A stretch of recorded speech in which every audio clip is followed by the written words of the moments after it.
নমস্কার বন্ধুরা, আজকের রান্নাঘরে আপনাদের সবাইকে স্বাগত জানাই। আজকের রেসিপি হচ্ছে ডিমের চপ। ডিমের চপ বানানোর জন্য এখানে আমি 3টে মিডিয়াম সাইজের আলু সিদ্ধ করে নিয়েছি।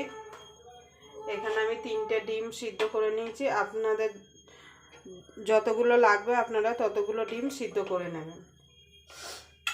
আর এখানে মশলা করার জন্য নিয়েছি মিডিয়াম সাইজের 2টো পেঁয়াজ, 7-8 কোয়া রসুন আর 1 ইঞ্চি আদা।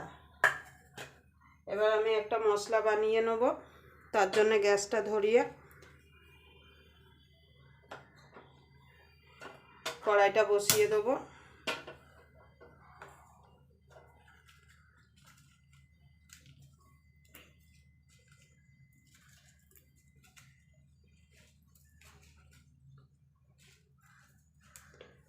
চারটে শুকনো লঙ্কা দিয়ে দেবো।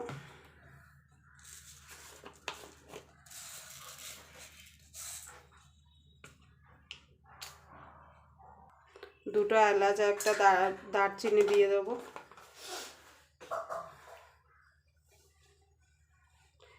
মৌরি দিয়ে দেবো 1 চামচ।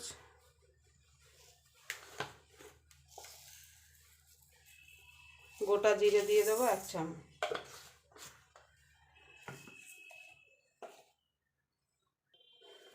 দিয়ে এটাকে আমি ভাজা ভাজা করে নেব।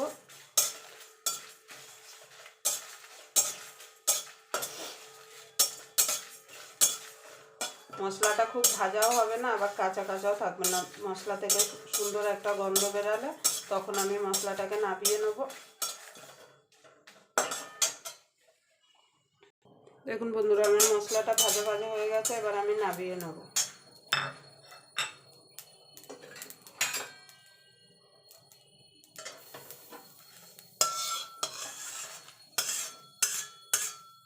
এবার এটা ঠান্ডা হলে আমি গুঁড়িয়ে নেব মশলাটা।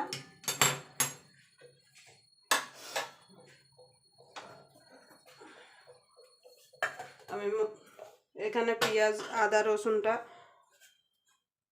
একটা মিক্সিতে দিয়ে আমি পেস্ট করব না, মানে দানা দানা টাইপের করে নেব।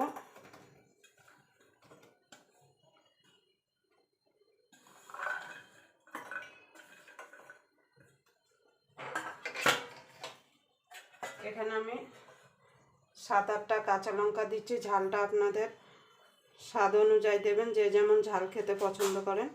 আমি এবার জল না দিয়ে এই শুকনোটাই মিক্সিতে 2বার ঘুরিয়ে নেব।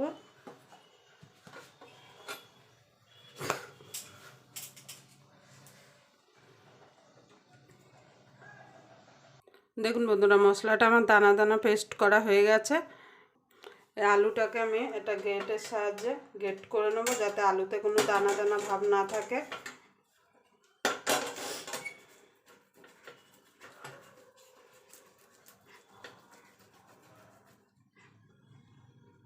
দেখুন বন্ধুরা, আলুটা আমার গ্রেট করা হয়ে গেছে। এটা আমি সাইডে রেখে দেবো। রেখে আমি ডিম 3টে এবার কেটে নেব।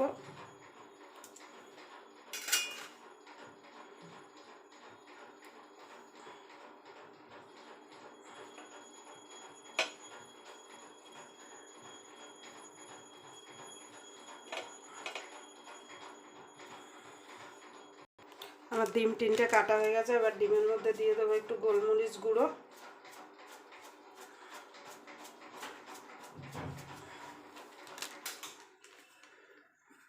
আর একটুখানি লঙ্কার গুঁড়ো দিয়ে এটা সাইডে রেখে দেবো। এবার আমি আলুর পুরটা বানানোর জন্য গ্যাসটা ধরিয়ে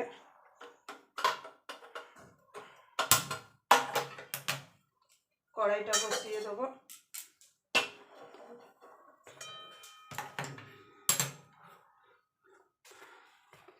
এবার তেল দিয়ে দেবো।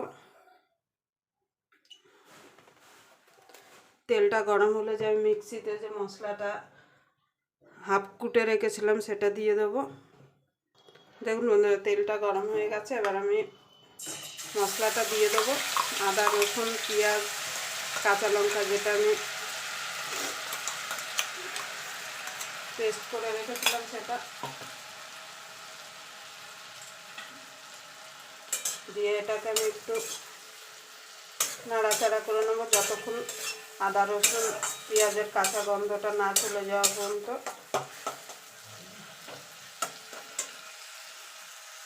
দেখুন বন্ধুরা, মশলা থেকে কাঁচা গন্ধটা চলে গেছে। এবার আমি এর মধ্যে কিছু গুঁড়ো মশলা অ্যাড করব। হলুদ গুঁড়ো 1/2 চামচ, লঙ্কার গুঁড়ো 1/2 চামচ, জিরের গুঁড়ো 1/2 চামচ, আর ধনের গুঁড়ো 1/2 চামচ।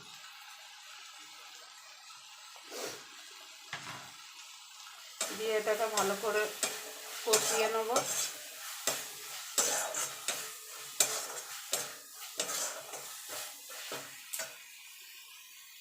আর মশলাটা কষানো হয়ে গেছে, এবার আমি আলুটা দিয়ে দেবো। আলুটা দিয়ে ভালো করে মশলার সঙ্গে কষিয়ে নেব।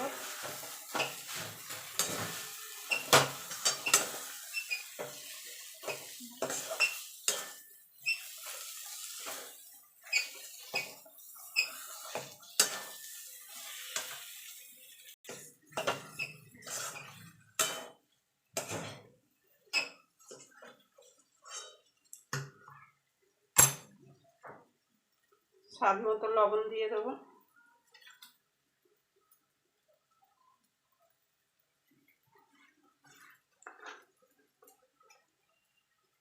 অল্প করে বিট লবণ দিয়ে দেবো।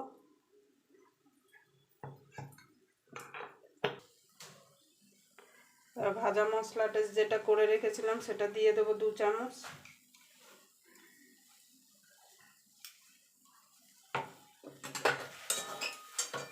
দিয়ে ভালো করে নাড়াচাড়া করে নেব।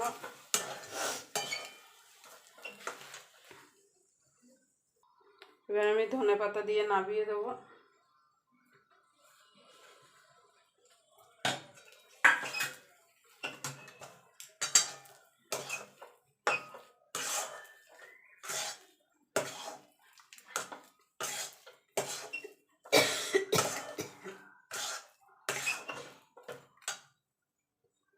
দেখুন বন্ধুরা, আলুটা আমি নামিয়ে নেব।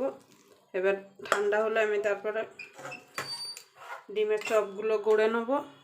দেখুন বন্ধুরা, এখানে একটা ডিম আর আমি 1 চামচ কর্নফ্লাওয়ার নিয়ে নিয়েছি, সেটাকে আমি একটু নুন দিয়ে গুলে নেব। দেখুন বন্ধুরা, আমার এখানে আলুটা ঠান্ডা হয়ে গেছে। এবার আমি ডিমের চপগুলো গড়ে নেব এইভাবে দিয়ে।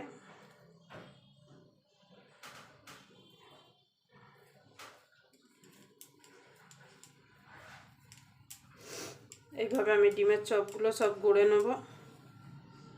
দেখুন বন্ধুরা, আমার ডিমের চপগুলো সব গড়া হয়ে গেছে।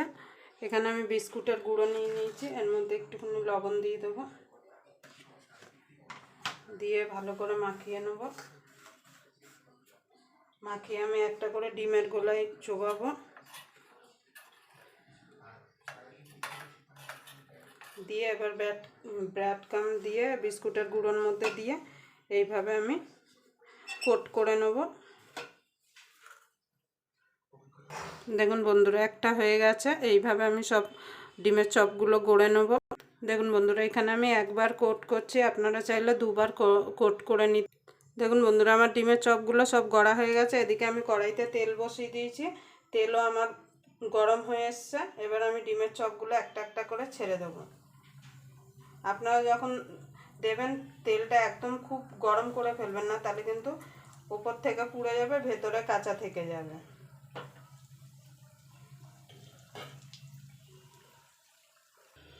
দেখুন বন্ধুরা, আমি ডিমের চপটা উল্টে দিয়েছি।